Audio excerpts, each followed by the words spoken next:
भगवान को किसी ने देखा ही नहीं है, फोटो कैसे बन जाते हैं? भगवान को किसी ने देखा नहीं है पर फोटो कैसे बन जाते हैं? वाह क्या सवाल है बच्चे का, तालियां होनी चाहिए। बेटा भगवान को किसी ने देखा नहीं है पर भगवान कैसे हैं ऐसा लिखा है ना भागवत जी में कि भगवान के बाल घुंघराले से हैं, आंखें ऐसी हैं, नाक ऐसी हैं, गाल ऐसे हैं, मुंह ऐसा है, अधर ऐसे हैं, होंठ ऐसे हैं, छाती ऐसी है, भुजा। तो जो जैसे चोर पकड़ने के लिए पुलिस क्या करती है, इसका स्केच बनवाती है ना, उसी तरह ठाकुर जी कैसे हैं सब लिखा हुआ है। उसके बाद सब सुन के ठाकुर जी का वैसे हुलिया बनाया तो ऐसा बन किया गया। आपके हिंदू धार्मिक किताब में लिखा है कि मूर्ति पूजा गलत है, और मैं कई बार कह चुका हूं, फिर से दोहराता हूं। क्या लिखा है श्वेताश्वेतर उपनिषद में चैप्टर नंबर 4 मंत्र नंबर 19 और यजुर्वेद में अध्याय नंबर 32 मंत्र नंबर 3 में न तस्य प्रतिमा अस्ति, उस ईश्वर उस भगवान की कोई प्रतिमा नहीं, कोई फोटोग्राफ नहीं, कोई पिक्चर नहीं, कोई पेंटिंग नहीं, कोई बुत नहीं, कोई मूर्ति नहीं। आपके मजहबी किताब में साफ तौर पर लिखा है मूर्ति पूजा गलत है, फिर भी हिंदू धर्म के अधिकारी पंडित, मैं जब कहता हूं आपकी मजहबी किताब में साफ लिखा है गलत है, क्यों करते आप मूर्ति पूजा, तो वो कहते हैं कि मूर्ति पूजा करते हैं, मानते हैं गलत है, लेकिन मूर्ति पूजा करते कंसंट्रेशन के लिए। जब हम हायर लेवल ऑफ कॉन्शियसनेस हो जाएंगे तो मूर्ति पूजा की जरूरत नहीं। पहले शुरुआत में कंसंट्रेशन के लिए मूर्ति जरूरत है, हायर लेवल पे, हायर कॉन्शियसनेस पे मूर्ति की जरूरत नहीं। तो मैं उनसे कहता हूं, उन पंडितों से और आपसे भी, हम मुसलमान हायर कॉन्शियसनेस पहुंच गए, हमें मूर्ति की जरूरत नहीं।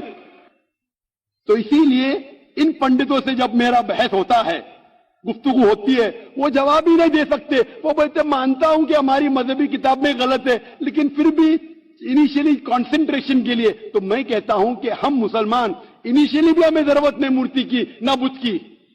शुरुआत में कहते हैं कि स्टार्टिंग में जरूरत है, बाद में नहीं। जब आप स्कूल में जाते हैं, पहली कक्षा में आप बेसिक सीखते, कठिन चीज बाद में सीखते, 8वीं 9वीं 10वीं में। तो मैथ्स में अगर कोई कहेगा 2 + 2 = 5, आपने कही ये गलत है, मैं जानता हूं, 10वीं में आऊंगा तो कहूंगा कि 2 + 2 is not 5, it is 4। आप बचपन में ही कहेंगे भाई 2 + 2 4 is the foundation।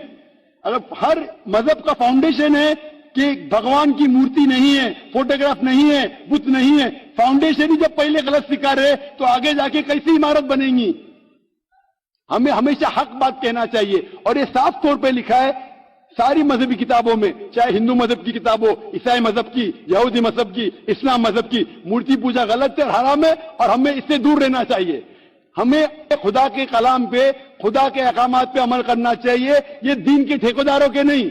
अगर आपको लगता है कि जाकिर गलत है, जाकिर को भी छोड़ो, जाकिर इस्लाम में 0 है। अगर जाकिर वो बात कर रहा है जो खुदा से मिलती है, जो आखिरी पैगंबर से मिलती है, इसीलिए मैं हवाला देता हूं, chapter number verse number.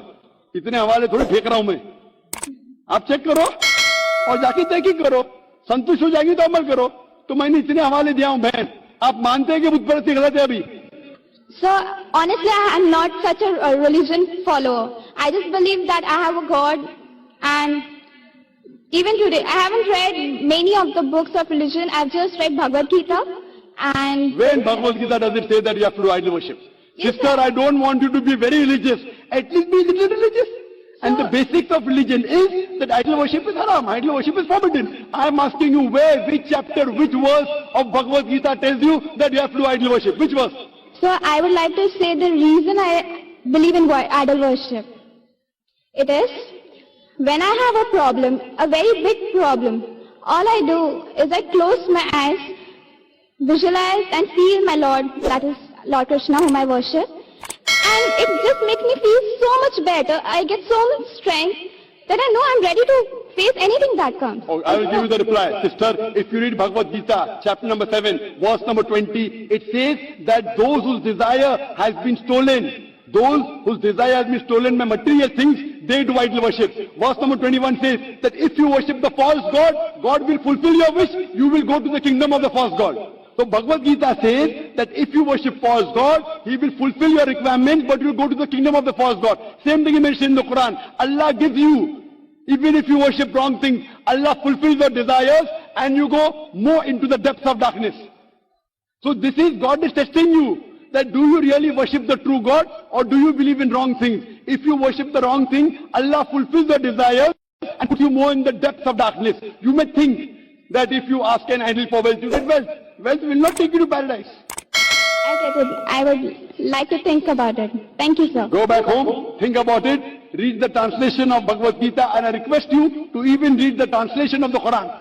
Yes, sir, I Inshallah, you read the translation of the Quran, and inshallah, I will ask the sisters to give an English translation. And if you are satisfied, it will show you the true direction of how a life should be led.